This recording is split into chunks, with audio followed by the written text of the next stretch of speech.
अस्सलाम वालेकुम my YouTube family. उम्मीद है सब ठीक ठाक होंगे और ईमान की बेहतरीन हालत में होंगे। आज का मेरा टॉपिक मेरी बहनों के लिए है, ख़ास तौर पे जो है जिनकी शादी होने वाली है उनके लिए, क्योंकि जिनकी हो चुकी है वो अब इस चीज़ को नहीं जो है सेट कर सकती, लेकिन जिनकी होने जा रही है वो इस पे अमल करके अपनी शादीशुदा ज़िंदगी को बेहतरीन बना सकती हैं। क्योंकि मेरा आज का टॉपिक जो है वो शादी से हट के शादी को लेके है, बट शादीशुदा लाइफ से नहीं है, बट पहली रात से है कि पहली रात की सुबह जो गलतियां लड़कियों से होती हैं उनको कैसे इग्नोर करना है, उनको कैसे सुधारना है, कौन सी गलतियां नहीं होने देनी, उस बारे में मैं आज बात करूंगी।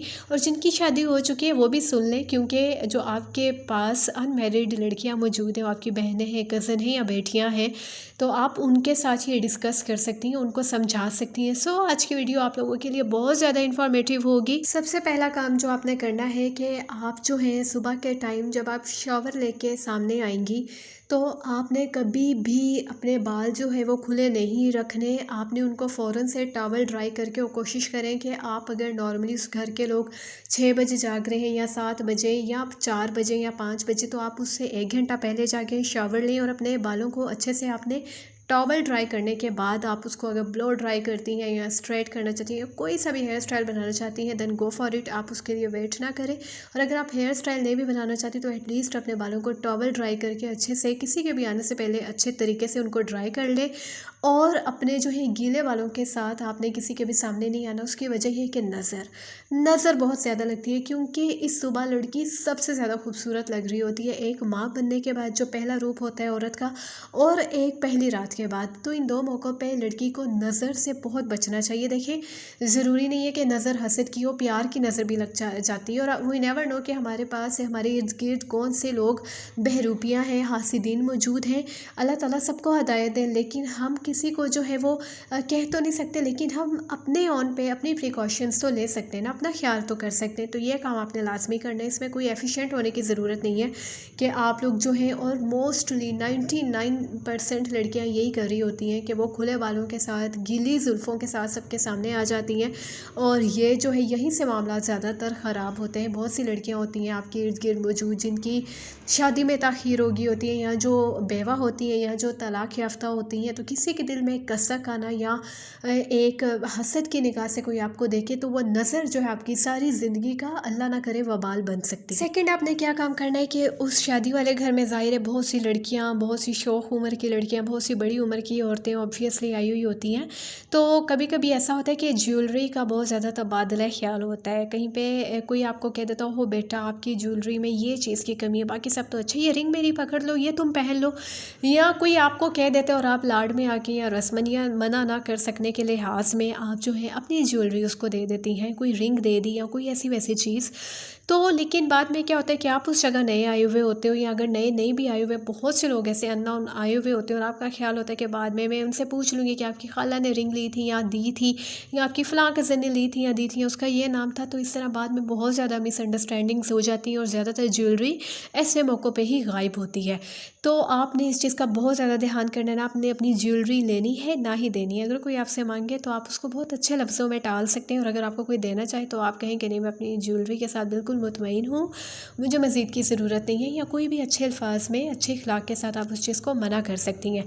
लेकिन ऐसे मौक़ों पे आपने ये ध्यान रखना है कि बाद में ज्वेलरी का बहुत ज़्यादा इशू बन जाता है।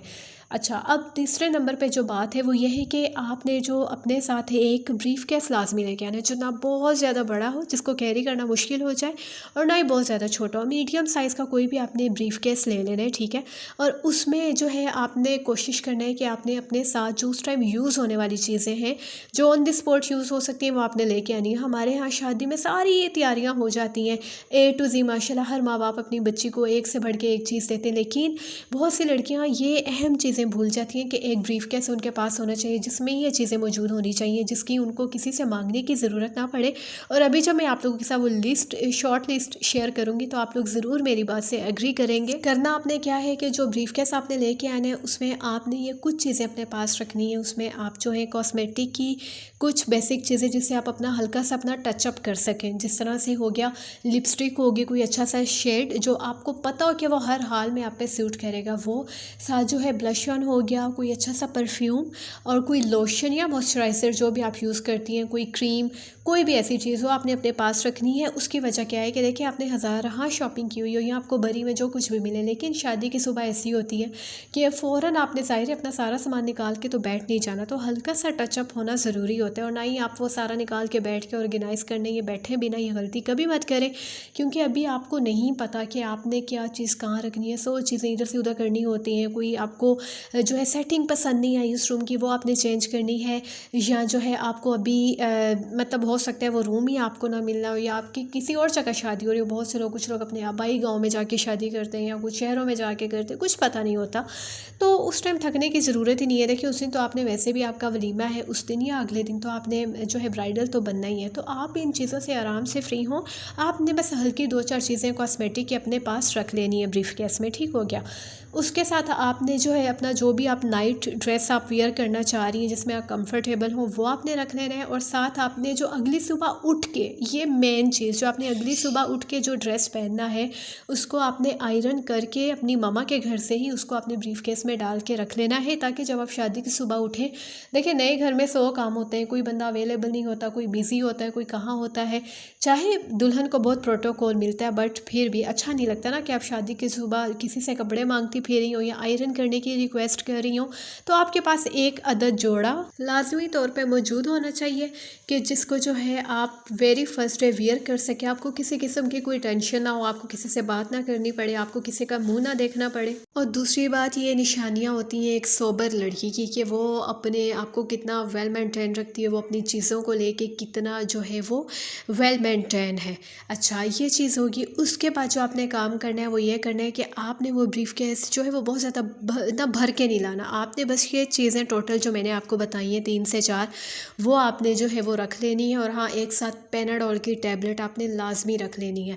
ये 4 चीज़ें आपके पास मौजूद होनी चाहिए। आपका नाइट ड्रेस, आपकी जो है कॉस्मेटिक से रिलेटेड चीज़ें, वो भी 3-4, बहुत ज़्यादा आपने इकट्ठी नहीं करनी है, जिनसे आपका नॉर्मल नो लुक मेकअप हो जाए। उसके बाद जो है ये ड्रेस जो आपने नेक्स्ट मॉर्निंग पहनना है, और उसके बाद जो है साथ में एक मेडिसिन पेनाडोल की, ठीक है, ताकि अगर आपको अल्लाह ना करे हेडेक हो या शादी की वजह से थकावट हो पूरा दिन ब्राइडल बने रहने की वजह से, तो आपको जो है अगर इन केस मेडिसिन वहाँ से नहीं मिलती तो आपके पास मौजूद होनी चाहिए। उसके बाद आपने क्या करना है कि आपके ब्रीफ केस में जस्ट ये चीज़ें होनी चाहिए, बाकी स्पेस खाली है। अब उसको आपने किस तरह यूटिलाइज़ करना है, उसमें आपने ये करना है कि आपने अगले दिन अपना लहंगा यूँ पड़ा नहीं रहने देना कि ज्वेलरी बिखरी पड़ी है, आपका ड्रेस ऐसे ही पड़ा हुआ है। उस ड्रेस पे भी लोगों की बहुत नज़र होती है और उसको भी बहुत ज़्यादा नज़र लगती है। तो आपने उसको, जब जैसे ही आपने शॉवर लिया लोगों के आने से घंटा पहले, तो आपने अपने बाल वगैरह सेट करने के बाद आपने उस लहंगे को फ़ोल्ड करना है। फ़ोल्ड करके आपने उसको पैक करके अपने उस ब्रीफ केस में रख लेना है जो आप लेके आई थी, जिसमें ऑलरेडी खाली स्पेस मौजूद है। और उसके बाद आपने क्या करना है कि आपकी जो ज्वेलरी है जो आपने उतारी है, वो चाहे आर्टिफिशियल है या गोल्ड है, आपने सबसे पहले वो उतार के किसी पैकेट में डाल के या ज्वेलरी बॉक्स में डाल के वो आपने नीचे रखनी है ब्रीफ केस में।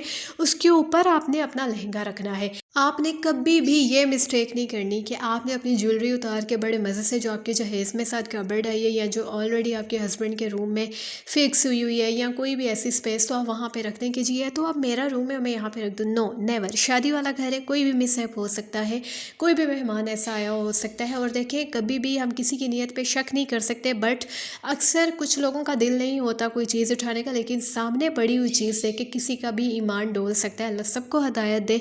तो ये चीज़ आप अपने माइंड में रखें कि आपने कभी भी जो है सामने लॉकर में मुंह उठा के ज्वेलरी नहीं रख देनी, क्योंकि शादी वाला घर है, लोग आ रहे जा रहे हैं, यू नेवर नो कब क्या इंसिडेंट हो जाए। सो आपने जो है उसको संभाल के इस तरीके से रखना है। और कभी भी आपने ये मिस्टेक नहीं करनी कि सुबह जो है आपके रूम में घर वाले या मेहमान आने शुरू हो गए और आप अभी सोई हुई हैं या आप सो के उठ के बैठी हैं या आपने बस अभी शावर ही लिया। नहीं, आपने उस टाइम बिल्कुल अटेंटिव होना है। देखिए, आप जितनी भी थकी हुई हैं, शादी की सुबह, सिर्फ शादी की सुबह जो है वो लोग घर में होते हैं। अब तो वलीमे के वेरी नेक्स्ट डे लोग चले जाते हैं, या अब तो अमूमन शादी की सुबह भी लोग घर से ही आ रहे होते हैं। तो लेकिन फिर भी एक जो फर्स्ट डे है, वो आपका फर्स्ट इंप्रेशन बहुत अच्छा जाना चाहिए।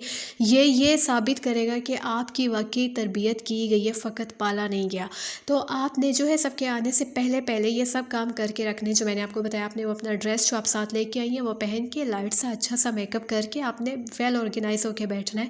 अगर आपके हस्बैंड नहीं भी उठ पा रहे तो आपने उनको नहीं देखते रहना कि वो उठेंगे, वो ये करेंगे, वो ये करेंगे तो मैं उठूंगी। नो, आपने अपने आप को देखना है, क्योंकि हर एक की नज़र का महवर आप होती हैं, आप टारगेट होती हैं। दुल्हे को कोई इतना देखना नहीं चाह रहा होता जितनी सबकी नज़र दुल्हन पे होती है। सो ये मेरा आपको बहनों वाला मशवरा था। अगर आप इन चंद चीज़ों पे अमल करेंगी तो एटलीस्ट आपकी सुबह का आगाज़ बहुत अच्छा होगा।